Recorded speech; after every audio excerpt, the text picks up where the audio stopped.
UFC'дегі ең үздік жауынгерлердің алатын ақшасы миллиондаған доллардан асып кетті. Тіпті чемпион атанбаған жауынгерлердің өзі миллионер болып шыға келеді. Соңғы кезде көптеген UFC жауынгерлері өздерінің жалақысына тәнті болмай, ақшасының көбеюін талап етеді. Дегенмен бұл бизнес және тек жұлдызды жауынгер болсаң ғана миллиондаған ақша таба аласың. Ассалаумағалейкум жекпе-жек сүйер қауым, сіздермен бірге Азамат. Және де бүгін біз топ 5 ең бай UFC жауынгерлері жайлы сөз қозғайтын боламыз. Ал осы видео басталмас бұрын міндетті түрде видеоға лайк басып, арнаға тіркелуді ұмытпаңыздар. Сонымен қатар біздің Азамат MMA телеграм арнамызға қосылыңыздар. Тек сол жерде сіз UFC-ді тікелей эфирде тегін көрсеңіздер болады. Және де MMA мен бокс әлемінде болып жатқан барлық актуалды ақпарат солардағы салынып отырады. Сондықтан міндетті түрде сіздерді біздің телеграм арнамызда күтетін боламыз. Ал біз бастаймыз.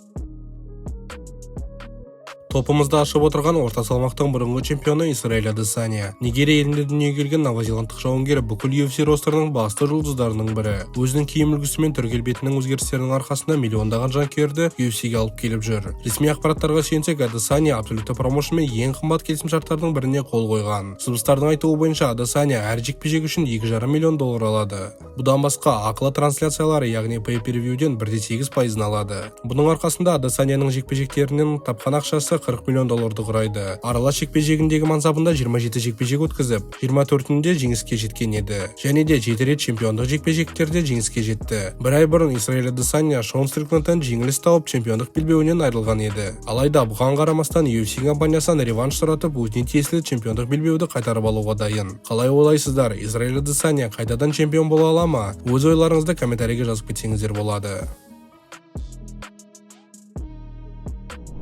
Келесі орында UFC-дің патшасы Джон Джонс. 2008 жылы UFC-ге қосылған, сол кездегі ең жас жауынгер алғашқы жекпе-жек үшін $8 мың алған еді. Алғашқы чемпиондық жекпе-жек үшін $140 мың қол жеткізген. Кірмеге қарсы өткізген жекпе-жектерінен соң гонорары $500 мың құраған. Бұл келісімшарт біткен соң Джонс 2 жыл бойы өнер көрсетпеген еді. Кейін 2023 жылдың басында UFC компаниясымен жаңа келісімшартқа отырып, әр жекпе-жек үшін $5 миллион алатын болды. Солай Джонс ауыр салмақ дәрежесіне көтеріліп, сол салмақтағы чемпиондыққа басты үміткер Сирил Ганмен жекпе-жек өткізді. Барлығының есінде шығар, 3 минут ішінде Джонс Ганды қылғындыру әдісімен оп-оңай жеңіп, жаңадан чемпион атанды. Ендігі жолы Джонс қараша айында UFC 295 турнирін басқарып, өзі секілді аты аңызға айналған чемпион Стипе Миочичпен жекпе-жек өткізеді. 15 жыл бойы UFC сапында өнер көрсетіп келе жатырған Джон Джонс $58 миллион гонорарға қол жеткізген еді.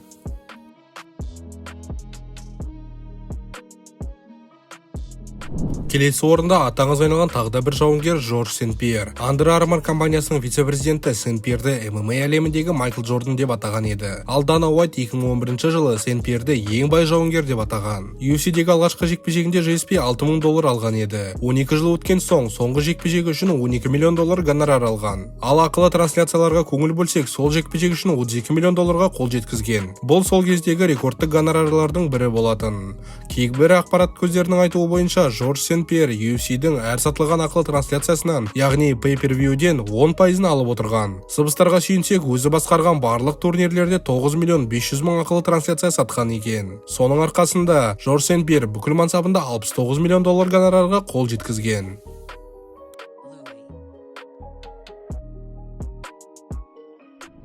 Екінші орында дағыстандық бүркіт Хабиб Нурмагомедов. Өзінің рекордын 29-0-ге жеткізіп, бірде-бір рет жеңіліп көрмей, UFC-дің жеңіл салмағындағы ең үздік чемпиондардың бірі болып, Хабиб кәсіпқой мансабын аяқтаған еді. 2022 жылы Хабибті UFC құрмет тақтасына алтын әріптермен енгізген. Хабиб пен Конор арасындағы жанжал UFC 229 турнирін басқарып қана қоймай, $2 миллион ақылы трансляция сатқан еді. Ал бұл бүкіл UFC тарихындағы рекордты құрайды. Хабибтің жекпе-жектерінің барлығы $3 миллион ақылы трансляция сатқан. Ал ең үлкен гонорары осы Конорға қарсы жекпе-жекте болған. Бұл $7 миллион құрайды. Ал бүкіл жекпе-жектерінің арқасында $40 миллион ақша тапты. Ақылы трансляциялармен бірге санағанда $100 миллион жуық гонорар алған. Дәл қазір Хабиб Нурмагомедов нағыз бизнесменге айналды. Guerrilla Fight Championship промоушны сатып алып, Eagle UFC деп қарқынды дамытып келеді. Бұдан басқа Хабиб NFT карточка, спортпен айналысуға арналған мобильді қосымша және де тағы да басқа бизнестермен айналысып келеді. Солардың бірі футболдан аты аңызға айналған ойыншы Кларенс Зейдорфпен бірігіп футбол академиясын ашуы.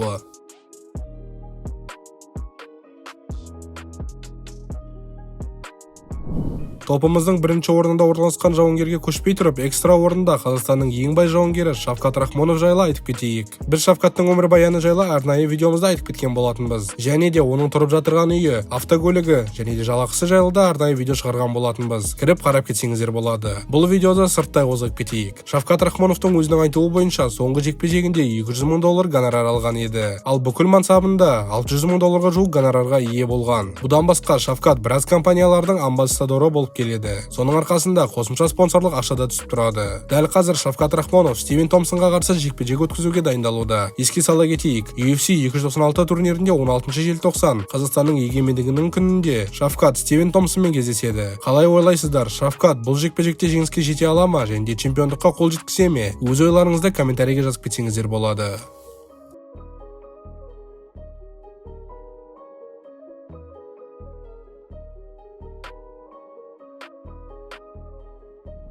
Топымызды басқарып отырған ирландық жауынгері UFC-дің басты жұлдызы Конор Макгрегор. Дәл қазір UFC-ді Конор Макгрегорсыз елестету мүмкін емес. Абсолютті промоушнге қосылғаннан бастап бірден атышулы Конор UFC-дің басты жұлдызына айналды. Егер де UFC-дің ең көп ақша алып келген топ 10 турниріне көңіл аударсақ, соның жетеуінде Конордың есімі тұрады. 2021 жылы Макгрегордың Париге қарсы өткізген 2 жекпе-жегі 3,4 миллион ақылы трансляциясы сатқан. Өзінің жекпе-жектер өткізген үшін 12 миллион гонорарға қол жеткізді. Ал ақылы трансляциялар сатқаның арқасында Конор Макгрегор $200 миллион жуық ақша тапты. Әр жауынгер Конорға қарсы жекпе-жек өткізуді армандайды. Себебі сен міндетті түрде бірден ең бай жауынгерлердің біріне айналасың. Мысалға Дастин Порье 2021 жылы жеңіл салмақта чемпион болмағасын, Порьеге басты үміткер ретінде мүмкіндік берген еді. Алайда ол бұдан бас тартып, Конор Макгрегормен жекпе-жек өткізуді таңдаған болатын. Бұдан басқа Конор бокс тарихындағы ең үздік жауынгерлердің бірі Флойд Майвезермен жекпе-жек өткізіп $30 миллион гонорар алған. Ал бұл бокс кешінен шыққан ақылы трансляцияларының арқасында $150 миллион қол жеткізген. Жекпе-жектерден тыс Конор Макгрегор ең бай адамдардың бірі. 2021 жылы өзінің ирландық ішімдігінің 51% акциясын сатып, $600 миллион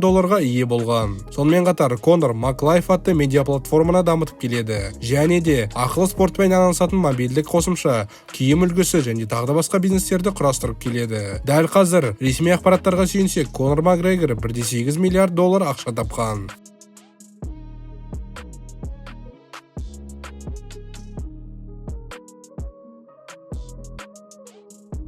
Ал осымен біздің видео соңына дейін жетті. Міндетті түрде видеоға лайк басып, арнаға тіркелуді ұмытпаңыздар. Сонымен қатар келесі видеода қай жауынгер туралы немесе де қандай тақырыпқа видео шығарайық, комментарийге жазып кетіңіздер. Сіздермен бірге болған Азамат ММА арнасы. Сау саламатта көріскенше сау болыңыздар.